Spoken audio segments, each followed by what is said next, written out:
Hello everyone, welcome back to our YouTube channel Agri Addict. As you all know, we have started online courses for 4 major subject groups: agronomy, plant science, physical science and environmental science, and we are providing complete mock test bundle for 6 major subject groups: physical science, plant science, entomology, agronomy, horticulture as well as social sciences. As many of our students have requested, we will be regularly uploading videos on social sciences, which will be really helpful for your ICAR, JRF, SRF preparations, CUET examination as well as other agriculture related examinations. So to begin with, I am Ajay Andosoi. I have completed my UG from College of Agriculture Padanakkad, Kerala Agricultural University. I did my Masters in Agricultural Economics from College of Agriculture Rajendra Nagar, PJTSIU, Hyderabad, and currently I am pursuing my PhD in Indian Agriculture Research Institute, New Delhi. I have secured 27th rank All India in ICAR JRF examination and 4th rank in ICAR SRF examination, and I have qualified 2023 ASRB net. Today we will be dealing with economics and its subject matter. If you like our content, please like, comment, share and subscribe our YouTube channel Agri Addict. Welcome to the world of economics. What is economics? The literal meaning of economics, the term economics is derived from two Greek words, that is oikos and nomos. Together it means household management. Imagine a household in a broader terms, that is our nature. Nature has given us abundant resources and it has to be allocated among the members of the household, that is plants, animals as well as human beings. So in order to fulfill our requirements, how the resources are allocated constitutes the basis of economics. Coming to the subject matter of economics. Subject matter of economics consists of 3 elements, that is wants, effort as well as satisfaction. We are considering hunger as our want. When we are hungry, we need something to eat, right? So in order to eat, initially we have to do some effort. Either we have to cultivate. Option 2 is we have to go for a job, earn some money, so that with the earnings we will be going to a hotel, we will purchasing something and we will be getting some food, so that want will be satisfied. Again another want will reoccur, or the same want will reoccur in the next meal time. So wants, effort as well as satisfaction consists of the subject matter of economics. Coming to the basic divisions of economics. There are 2 approaches for the divisions of economics, that is traditional approach as well as modern approach. According to the traditional approach, there are 4 divisions, that is production, consumption, exchange and distribution. In order to simplify this concept, we are considering a rice farmer. What is a rice farmer doing? A rice farmer is using his paddy fields, that is land, using his labor, using the seeds, fertilizer, pesticides as well as water, so that he is producing rice. Rice is the output of that production process. So from a land, seed, fertilizer as well as water, he is producing a commodity which is creating some utility. The term utility is nothing but the ability of a commodity to satisfy a human requirement or a human want. So the ability of rice to satisfy the basic requirement, that is hunger. So during the production process of rice, it creates some utility to the rice. So production process is nothing but creation of utility. But when a government employee purchases the rice from the market, he cooks it and for his hunger he is using it. So while eating, the utility created in the production process is destroyed, because after eating there is no rice, so no utility at all. So the destruction of utility consists of consumption. So other like the production can be also called as a creation of utility, and consumption can be called as destruction of utility. The third one is exchange. What is exchange? When the rice farmer produces rice, he is taking this into the market so that the government employee can purchase it from the market. So the transfer of goods from the producer to the consumer is called as exchange, and this is happening through buying and selling. And the fourth one is distribution. Of course, after selling, the farmer will be getting some remuneration, right? So of the remuneration, it will be split into different parts. Like there are some agents of production that is used for the rice production, right? Which are the agents of production? Land, that is the paddy field. Labor, that is the human labor. Capital, which includes pesticides, seeds, everything. And organization, that is the organizing capacity of the farmer to associate land, labor and capital to the successful production process. So of the remuneration, a part goes to the land as rent, to the labor wage is paid, to the capital interest is paid, and to the organization profit should be given. So this rent, wage, interest and profit consists of this distribution. So in the traditional approach, as a sum, there are 4 divisions, that is production, consumption, exchange as well as distribution. In the modern approach, the economics is having 2 divisions, that is microeconomics as well as macroeconomics, which is really popular.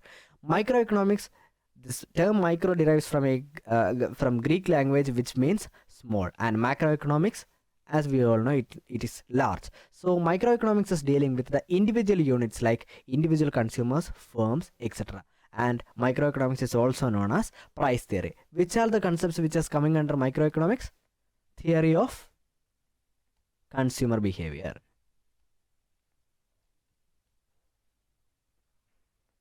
theory of value,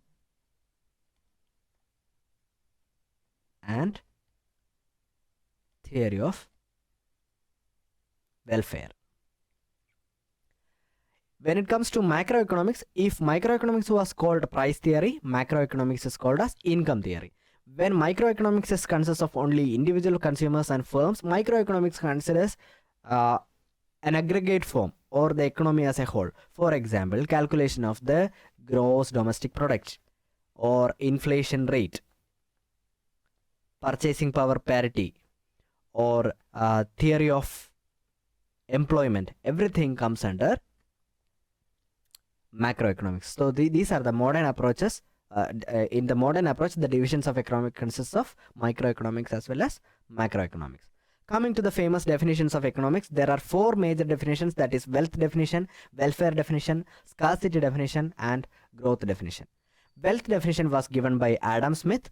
He is also known as the father of economics.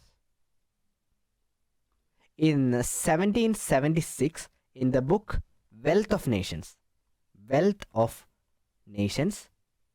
he have defined economics as an inquiry into nature and causes of wealth of nations. After wealth definition, Alfred Marshall defined economics in another perspective, which was an improved version of wealth definition, that is a study of mankind in the ordinary business of life.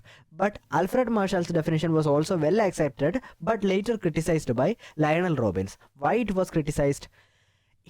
Alfred Marshall didn't consider the extraordinary businesses of life, that is for example war, aggression,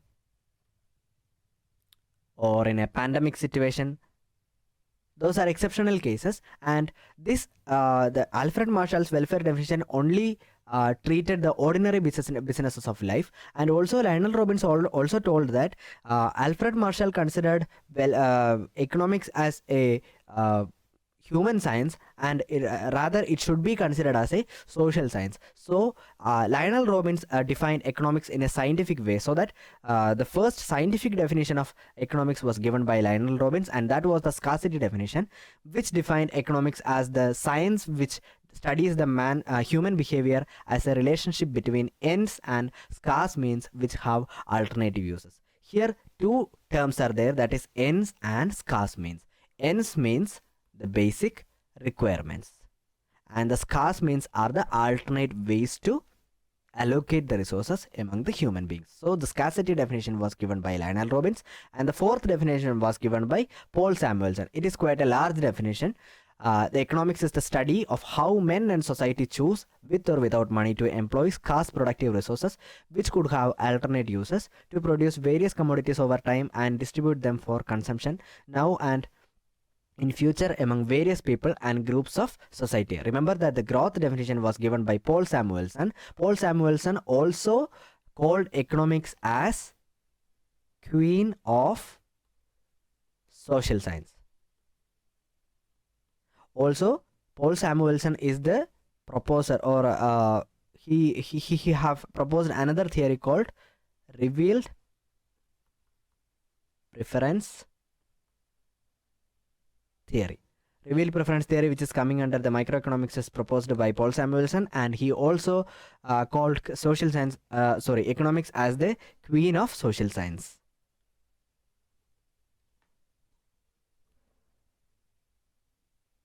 Also, there are another some interesting definitions.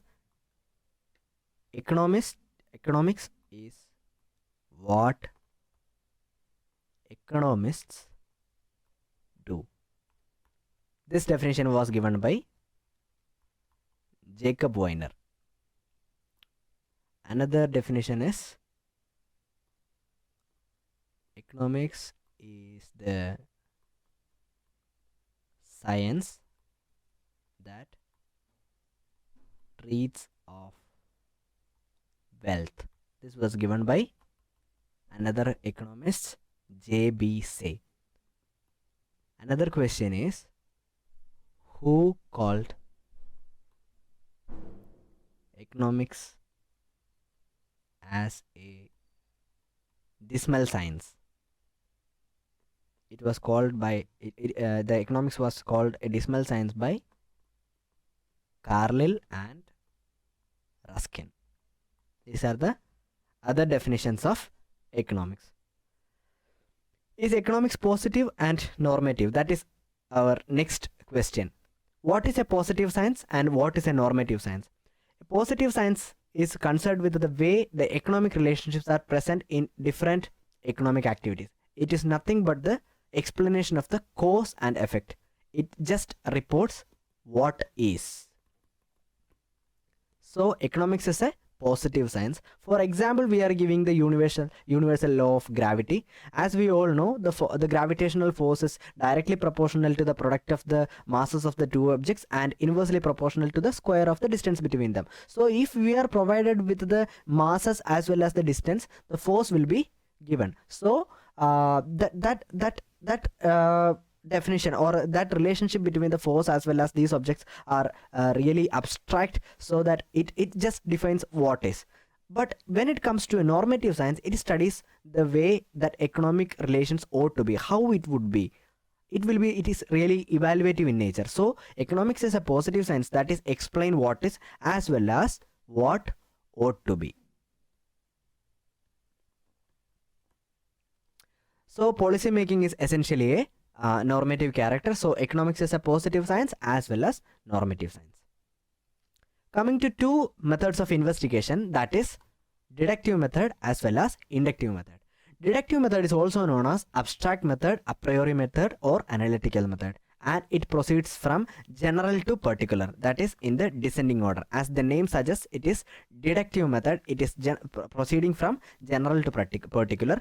Theoretical abstracts are derived from the real world, and it is further analyzed and the hypothesis with the data, and finally make logical conclusions about the objectives of the research studies. In the case of inductive method, just opposite to the deductive method, we will be going for the surveys and we will be collecting the data from each individuals, so that analyzing the data, we will be extrapolate it to the whole population. So it proceeds from the particular to the general.